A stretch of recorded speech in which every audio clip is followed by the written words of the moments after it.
All right, it's all yours.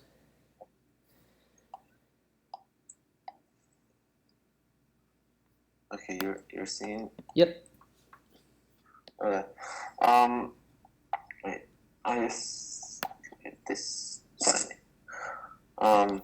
So basically, this is what I basically do every week, and I try like thinking what I exactly do every day. Mm-hmm. Um. It was actually kind of hard because of like how the classes are in full sale because every month is like a different time.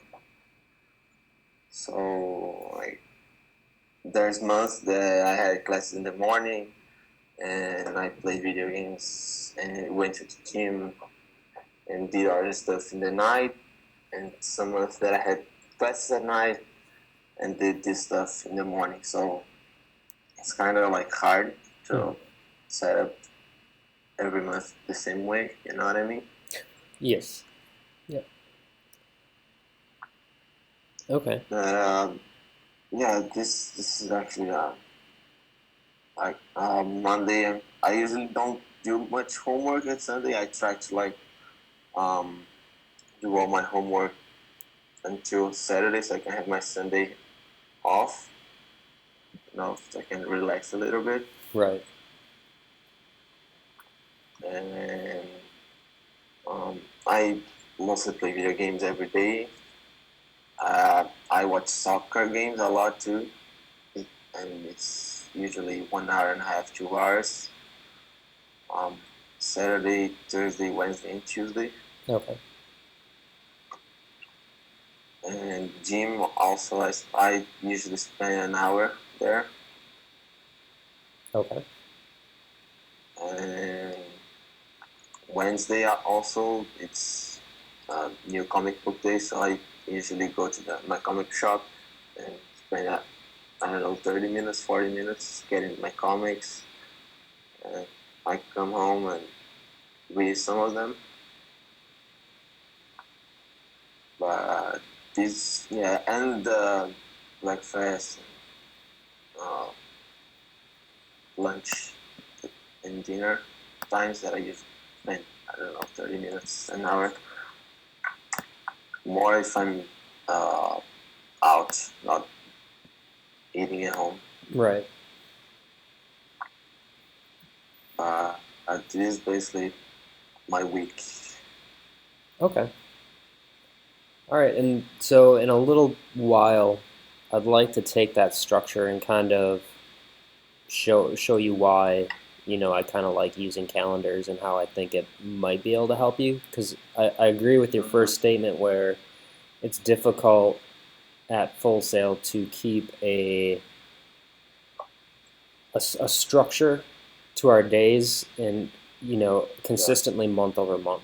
So we know that these things are what you currently do and what's important to you, and we're going to adjust yeah, some of it during this month. But to make sure that you get that stuff in, if that's the stuff that kind of makes you happy, you want to make sure you get that stuff in every month.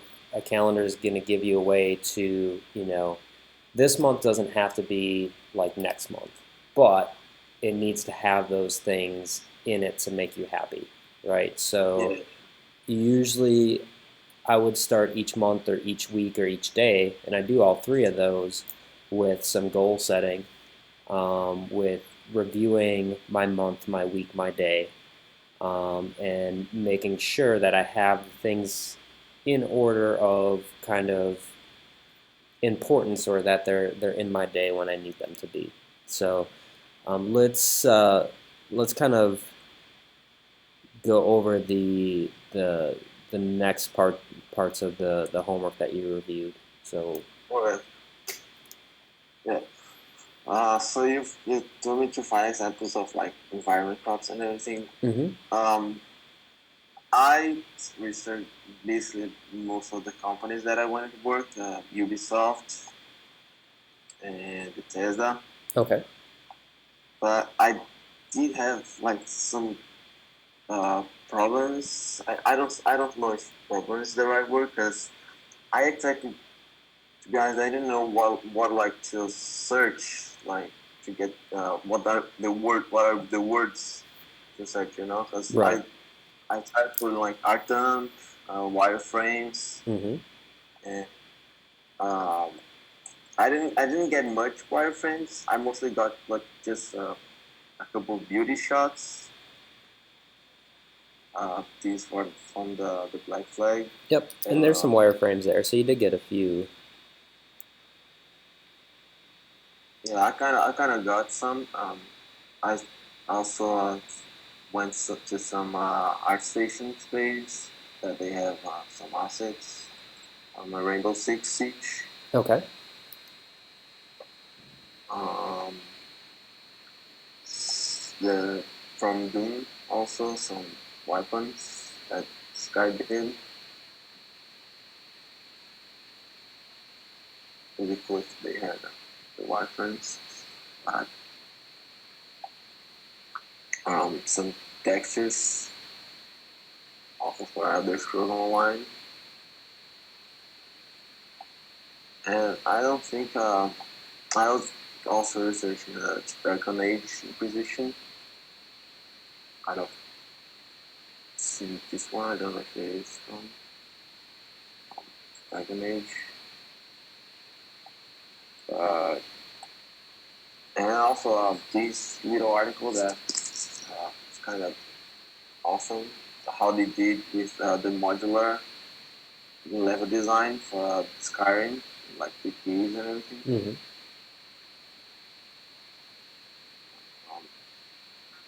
Um, but that was basically what I found. Okay. Cool. And I think we can work with all this. So the first thing, or you already have something open to kind of take notes with, right? Yeah, Okay. So make your browser window maybe half the size, so we can have your notes on the left, and we can have the browser window open on the right. Perfect. All right. So I'm going to kind of walk you through a couple of things and how to kind of think about your end goals and where you're trying to get. So in our last conversation, we kind of discovered that you don't have much organization in your life, and I think we both agreed that that's kind of the larger issue right now. yeah, Um, and one of the reasons why I had you do this research, and I have on all the other ones, the students I've worked with, I've had them do similar research of what you just did. But what we need to do is come up with what your end goal is. There's a book out there called Seven Habits of Highly Successful People by Stephen Covey, and one of the things that he really kind of hammers is begin with the end in mind. And once we know what the end is, we can kind of break this down into smaller and smaller steps, and that's going to allow us to get to this end goal. So our end goal might be a year out, or it might be 3 years out, but we want to break that down to make sure we're on path to getting to that goal. So what you've been doing is you've been researching a company that you want to work for. You've been researching their pipeline and process, and you've also been looking at artists that have worked for that company. So that gives us yeah, two things, and why I had you do it. Um, your end goal is to work for Ubisoft. By looking at the processes that they use and by looking at the artists that work there, it gives you an end goal of what your portfolio needs to look like, and it gives you processes of how you're going to create that portfolio. So if you open up one of the artists that you were kind of tabbing through before. yeah. This one. Yeah. Okay. So this would be a good example of what you can do or what your portfolio needs to start looking like. Okay. And you'd be going to one of these companies as an entry level artist, so your portfolio doesn't need to be as big as a senior artist's, but it has to have a similar quality of work.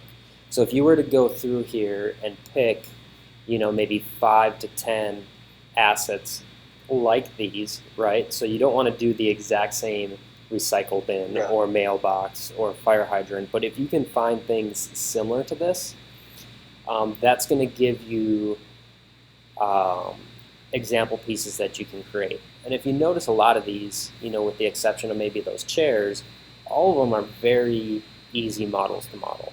Like my Yeah. expectation would be is anyone that's made it through MCR could model 90% of what I'm seeing here. Like there's nothing that has overly complex shapes or forms, right? Yeah. If you've been through the texturing classes inside of Game Art, so you should already be familiar with Substance Painter workflow, maybe doing some designer work, and bringing that into Sketchfab, or it looks like some of these might be renders out of Marmoset. So you could kind of pick, either way that you're going to end up showing this stuff off. So your next goal is going to be coming up with 5 example assets that you're going to model. Right? And that's going to help you to kind of fill out your ArtStation page. Along with coming up with these 5 assets is you need to come up with a pipeline on how you're going to create these assets, right?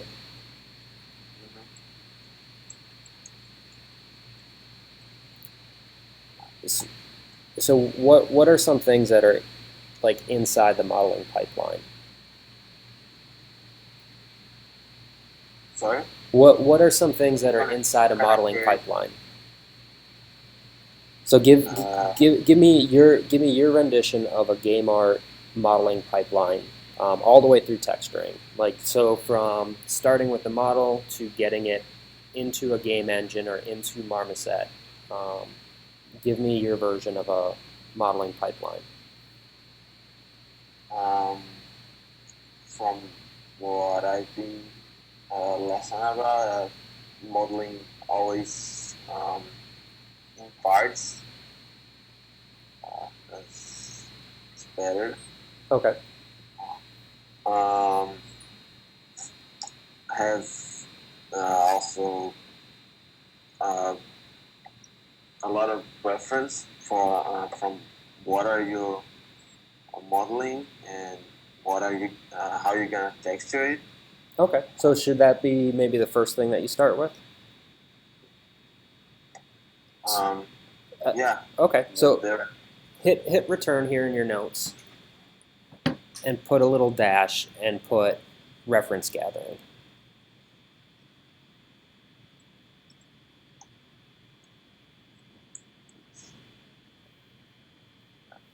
Okay. So after we find our reference, there's kind of 2 different models that you have to do for a video game, right? So The low res and high res. Okay.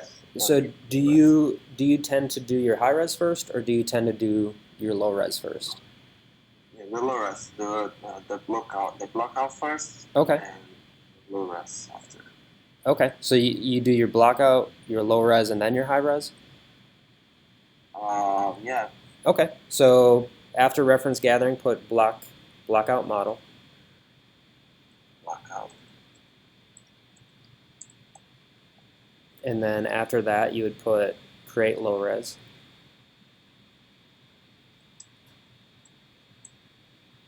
And then after that, create high res.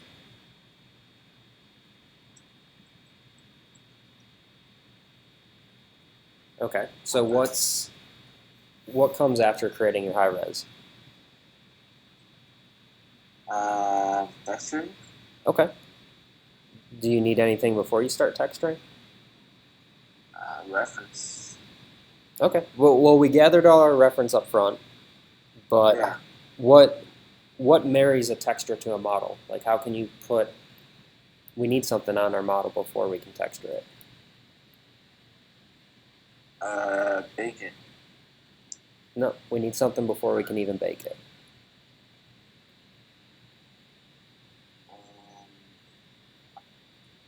I I'm drawing a blank here. Okay, so we need UVs, right, in order to put a texture on there or material on there. So how we lay out our UVs, um, Right. yeah. Yeah.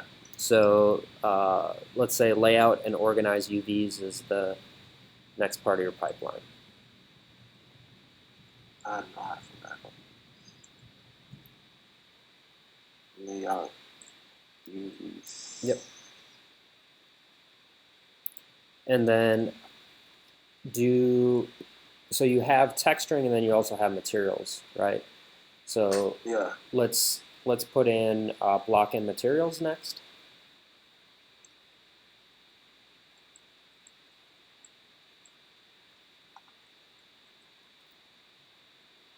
Material.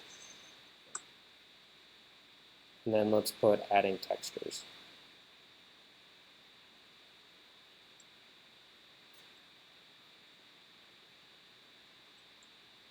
Okay, and then at the end, we'll just end this with baking out maps.